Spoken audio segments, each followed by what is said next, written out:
Welcome to part two of a special five-part series on the use of data in compliance. In this episode 2, we take a look at the profiles of corrupt payments with Vince Walden. Hello, everyone. This is Tom Fox back again with Vince Walden for another episode in our five-part series. Vince, welcome back. Hi, Tom. Glad to be back. Vince, I want to pose the question to you of what is the profile of an improper payment?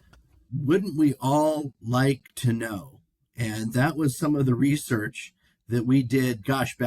We started doing this research back in 2022, last year.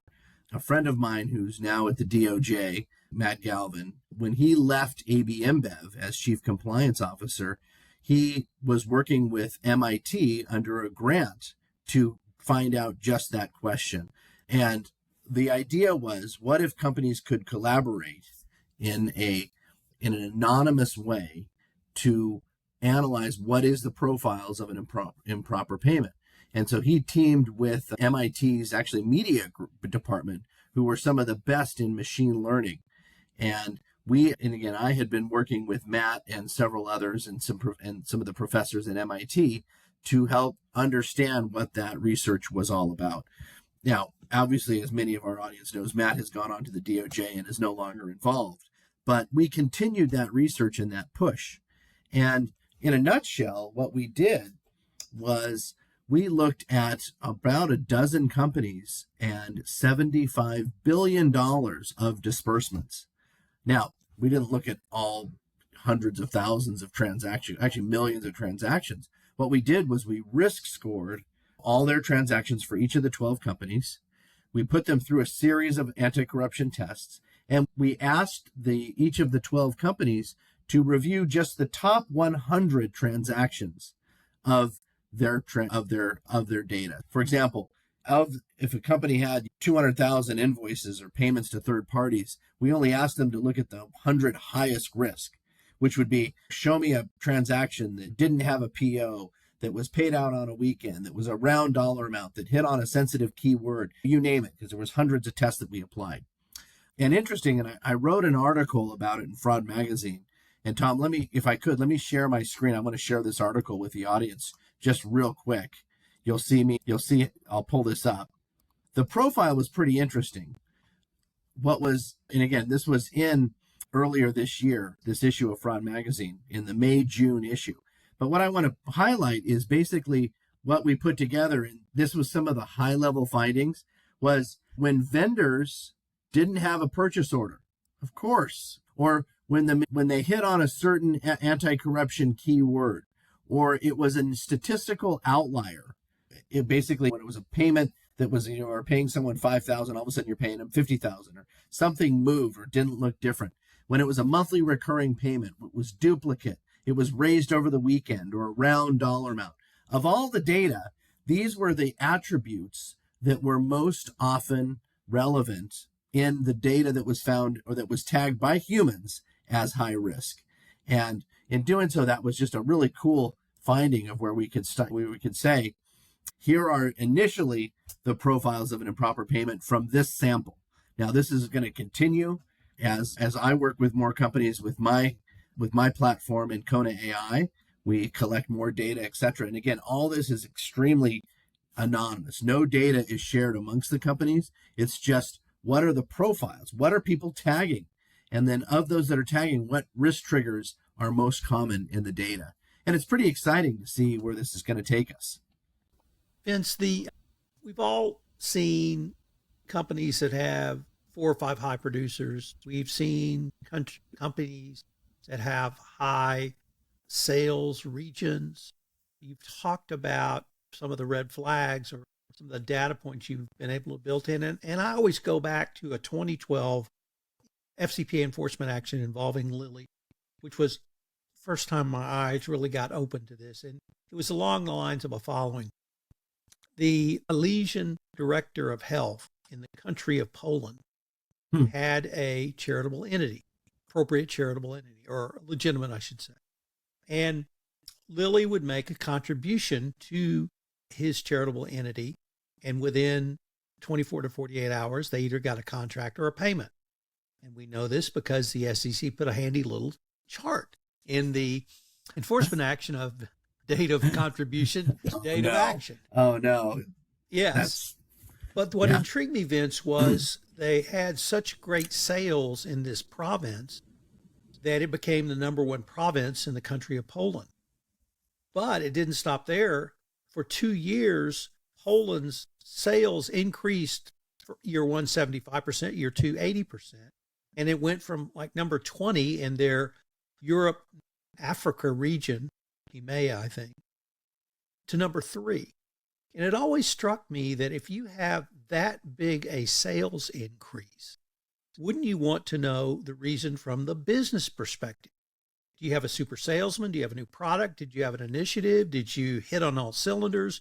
Because maybe you could replicate that somewhere else. So, Yeah. do people understand, or do companies understand, if you have a dramatic increase, maybe we should look at it? Yeah. And I think that's, as the compliance officer, I love the guardrail example. The compliance officer's goal is to make the business go as fast and grow as fast as it possibly can in line with its strategies and business objectives. But when you turn a corner, you also want to be the guardrail so the car doesn't go so fast it jumps off a cliff. And so that's the guardrail analogy. And as a compliance officer, or even just a risk professional, you're not there only to chase issues and risks, but proactively ask those types of questions. There better be a darn good reason, and a reason being, oh yeah, we've got this special hookup where we're paying these charities, and every time we pay a charity, we get more business. That's the main business driver.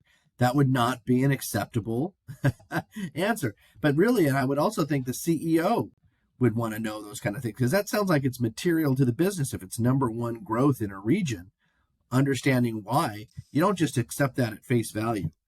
And so having transparency into the data, and I think that's really where it goes. Yes, you can ask, and you can look at the sales performance in the weekly or monthly updates, but having that data at your fingertips yourself, in line with finance, in coordination with procurement or finance or sales, and being able to ask your own risk questions.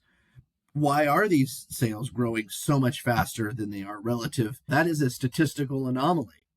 If all of a sudden you're growing at X multiples compared to other peer countries with nothing else changing in the product, that's worth looking into. So again, it goes down to having compliance professionals and risk professionals having transparency into their data so that they can ask those kind of better questions. Let me rephrase your guardrail example the way I heard it. And it came from John Reed, who at one point headed Citibank. Oh, I think when it became Citigroup. He said, the reason you have brakes on a car is not to slow down. The reason you have brakes on a car is so you can go fast. And when you need to, great. I'm going to use that one. I like that. you tap on the brakes. And I've used that one. But let me change my example from a sales increase in a country, even a material sales increase, to individuals. So top 5 salesmen, or a huge increase in sales.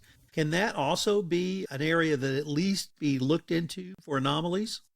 Yeah, I have the way we developed our analysis platform is there's three entities that you can, where you can go wrong. You can go wrong with vendors, you can go wrong with customers, and in customers that includes distributors, or you can go wrong with employees. And sometimes they collude together, but really, if you think about it, those are the three entities that where things can go wrong in terms of bribery and corruption: vendors, customers, or employees. So on the sales side, when I'm looking at customers, oftentimes there's commissions involved, or there's sales incentives for the employees. And of course, you want to make sure that you're stratifying your population of commissions or sales. And again, you want employees to be encouraged to be aggressive in the top and the number one sales, but not at the expense of violating policies, or worse, violating the law.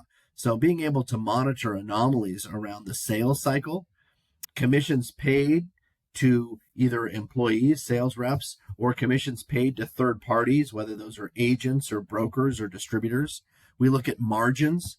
Why is the profitability on this one product? We make 50% profit margin on this one product, and that's the norm. But then why is it that in this country, or what have you, we're making 100 or more than what we even, we're quadrupling it, our profit margin. Why is the price so high? Or why is the price so low? Are they discounting it so low they're practically giving it away for free in exchange for bribes? Both ends are worth looking at.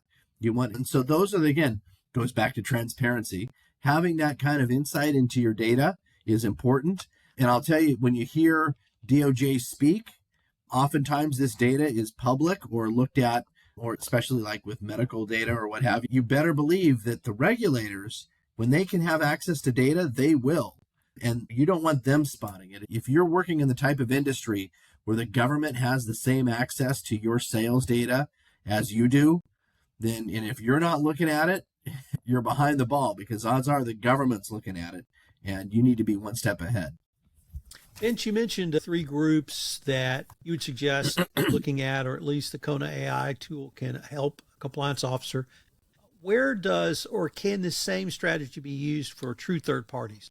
Whether you mentioned distributors, but I'd like to maybe expand it to commission sales agents, joint venture partners, or even teaming partners. Can this same sort of data analysis be used to see if they're improper payments? Yeah, of course. If you're paying them out of your financial accounting system, then yes.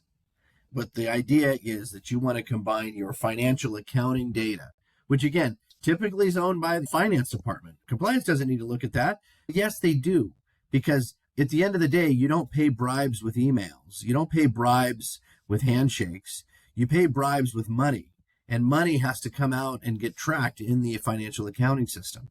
And so whether that's in the form of commission abuse or bribes or kickbacks or travel and entertainment abuse, etc., it all has to flow through some financial accounting system. And having that transparency in an easy way and easily accessible, easy to use format is important, which you saw in our prior podcast. You heard me talk about how we're using chatbots to help navigate. You don't have to be a forensic accountant to look at accounting data. You don't. It's not that. It's simplified. It's more simplified these days. And because, again, you're always going to need the forensic accountants to do the detailed deep dive work. But from a smoke detective perspective and being able to monitor, I highly encourage legal professionals, compliance professionals to at least understand what is a payment, what is a commission, and how does that look from an accounting perspective. Vince, unfortunately, we are near the end of our time for this episode, but before we leave, I wanted to ask you if our listeners wanted any more information on yourself or any of the topics we've touched on, or KonaAI, what would be the best place or places for them to go? Thank you, Tom. The best way, please visit our website at www.konaai.com. You can request information. You can request a demo from there. You can also shoot me an email at vwalden@KonaAI, or my colleague Matt Lauer at MLOWERE@KonaAI. Shoot us an email. We'd love to collaborate with you, hear your story, and if we can help with some technology. We've developed a very low-cost, rapidly deployable platform for companies to use to bring transparency into their data. Well, Vince, I wanted to thank you again, and I look forward to continuing this conversation. Thanks, Tom. Take care. Thank you so much for listening to this episode, and I hope you'll join us for part 3, where we take a look at making the business case for data-driven compliance. This podcast is a production of the Compliance Podcast Network.